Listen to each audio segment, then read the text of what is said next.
For the fifth and final exercise of the airflow demonstration unit lab session, we are just going to qualitatively evaluate how the addition of an Evasee at the discharge of a ventilation system can improve its performance. An Evasee is simply a conical piece of sheet metal that is attached at the discharge. However, you can also have a similar shape at the inlet, as we do in this when I first showed you the airflow demonstration unit, and you get similar benefits.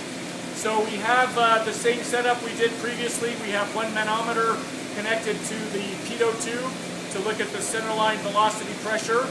Then we have a second manometer hooked up to this pitot tube at the discharge end, and we're looking at the pressure behavior there as we install different Evasees. I've got the short one installed. We also have a medium one, and we have a long one. So the way to think about how they work is that if you imagine the airflow just jetting out of a round duct without any Evasee in place, as the air jets out, it's going to mix in with the surrounding air, and because of the high velocity hit here, it's going to lose its energy very quickly to the surrounding air. That's going to build up back pressure within the duct.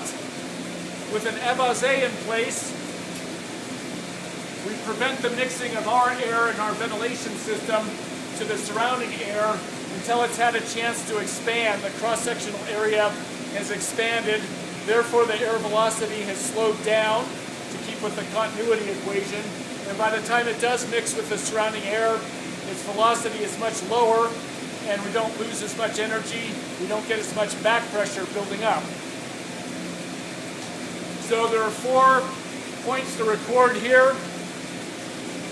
We've got no Evasee, short, medium, and long, and then we have delta total pressure.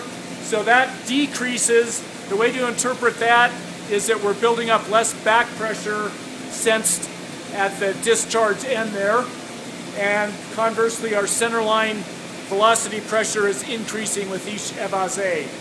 So very simple way, just a few dollars or maybe more than that, but not a lot, but you would get the benefits from something like that for its whole lifetime. So always something to consider. And as you start looking at actual ventilation systems and mines, you'll see lots of these things. That's the conclusion of our data taking. Not quite sure how we're going to video record some of the analysis yet, but I sure thank you for your patience, and we'll see you again soon with our next lab session, which will be the fan test stand. Until then, I hope everyone is safe and healthy. Clean your hands and practice safe social distancing.